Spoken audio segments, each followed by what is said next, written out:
সম্প্রতি north south ইউনিভার্সিটিতে কোরআন অবমাননার ঘটনা ঘটেছে। এতে সারা দেশে মানুষ সংক্ষুব্ধ হয়েছে। প্রশ্ন হলো, এই ধরনের ঘটনা প্রায় ঘটে থাকে, এর কারণ এবং প্রতিকার কি?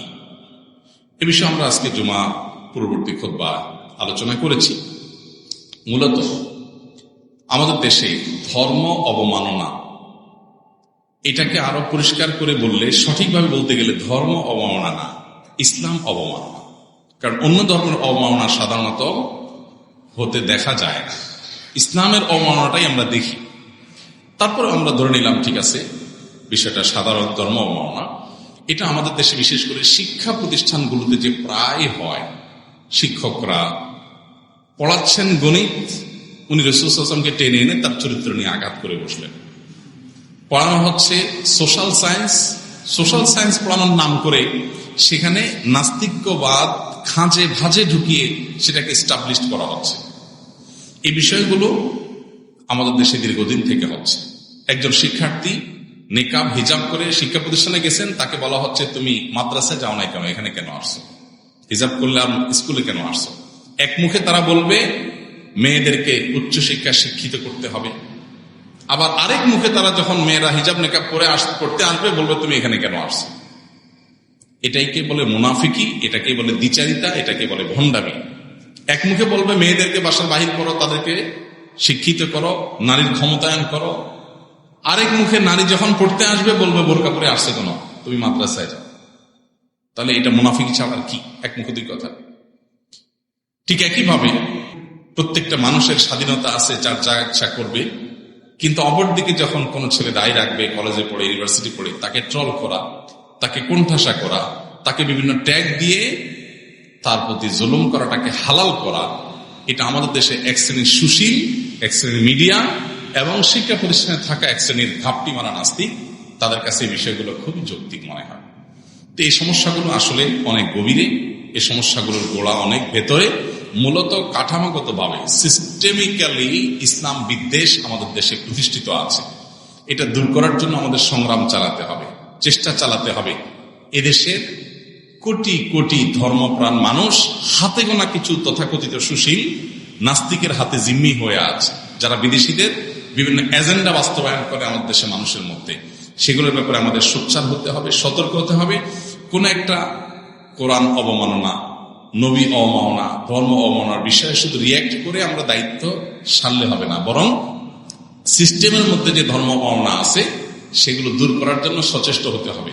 সামনে ক্ষমতায় যারাই আসবে তাদেরকে এই চ্যালেঞ্জ এবং প্রশ্ন আমাদের ছুড়ে দিতে হবে যে তোমরা আমাদের সন্তানদের ধর্ম চর্চা, তাদের মোরালিটি, নীতি নৈতিকতা, এটা সংরক্ষণের নিশ্চয়তা দিচ্ছ কি দিচ্ছ না। এই বোঝাপড়াটাকে পরিষ্কার করাতে হবে। সেটা যদি না করেন তাহলে এই কাঠামোগত ইসলাম বিদ্বেষের কারণে এ ধরনের সমস্যা আরো বাড়তে থাকবে এবং সাধারণ মানুষ সংক্ষুব্ধ হতে থাকবে। পৃথিবীর অনেক দেশে ফাইটিং ওয়ার্ডস নামে একটা কথা আছে। আদালত সেটাকে আমলে নেয়। একজন মানুষকে আপনি এমন একটা ওয়ার্ড ব্যবহার করলেন যেটাতে সে সংক্ষুব্ধ হবে, এতে আপনি অপরাধী হন। একজন কৃষ্ণাঙ্গ, তাকে যদি আপনি নিগ্রো বলেন তাহলে সে আপনাকে মারতে আসবে, এবং এটাকে আদালত ফাইটিং ওয়ার্ডস হিসাবে দেখে এবং এটাকে দোষ হিসাবে দেখে। তাহলে আমার নবীকে আপনি যখন কটু কথা বলেন, আমার ভেতরে আগুন সৃষ্টি হয়, জ্বলন হয়, ব্যথা হয়, আমি সংক্ষুব্ধ হই। তো এই যে ওয়ার্ডটা আপনি ব্যবহার করলেন, আপনার এই ওয়ার্ডটা তো ফাইটিং ওয়ার্ড। এই ফাইটিং ওয়ার্ড দিয়ে আপনি সমাজকে অস্থিতিশীল করছেন। তাহলে এই ফাইটিং ওয়ার্ড ব্যবহার করা বন্ধ করতে হবে। শুধুমাত্র ধর্মপ্রাণ মানুষদেরকে বলবেন আপনারা শান্ত থাকেন, ধৈর্য ধারণ করেন, আইন হাতে তুলে নিয়েন না, আর অপরদিকে সমস্ত অপকর্ম, ধর্ম অবমাননার পথগুলোকে সব খোলা রাখবেন, এটা হতে পারে না। এই জন্য ধর্ম অবমাননা বন্ধে, কেউ ধর্ম অবমাননা করলে কঠোর আইন এবং সেটার প্রয়োগ, এটা ছাড়া এ সমাজ স্থিতিশীল করা সম্ভব হবে না। কেন এটা এখনো করা হচ্ছে না আমার বুঝে আসছে না।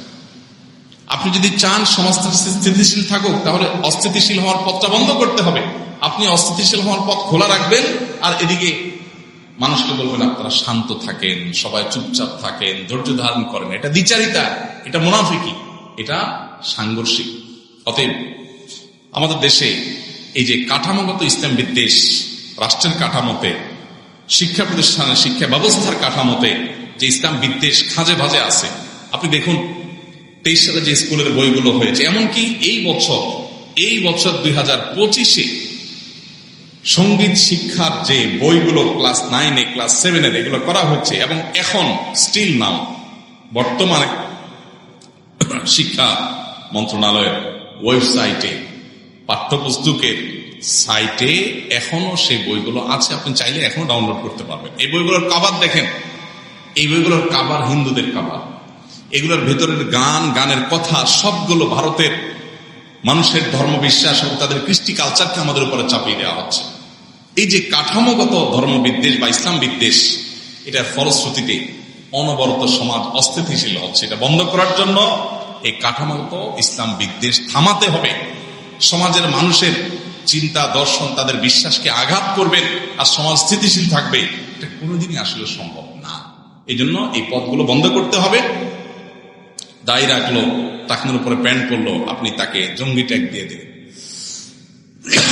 এবং এরপর এই ট্যাগ দিয়ে তাকে দমন প্রয়োগ শুরু করেছেন। মানুষ সংক্ষুব্ধ হবে। আপনারা দেখতে পাচ্ছেন 2025-এর বাংলাদেশে তরুণদের মধ্যে ব্যাপকভাবে দ্বীনের প্রতি ঝুঁকে পড়ার প্রবণতা বাড়ছে। কলেজ ইউনিভার্সিটিতে প্রচুর পরিমাণ মেয়েরা এখন পর্দা করছে, ছেলেরা এখন নামাজ কালাম করছে। এই জিনিসটা কিন্তু আজ থেকে 10 বছর আগে, 20 বছর আগে এতটা ছিল না। এটা কেন হয়েছে? ইসলাম জিনিসটাই এমন, যত বেশি চাপ দিবেন, যত বেশি কোণঠাসা করবেন, এটা আরো তত বেশি প্রকাশ ঘটবে, বিকশিত হবে।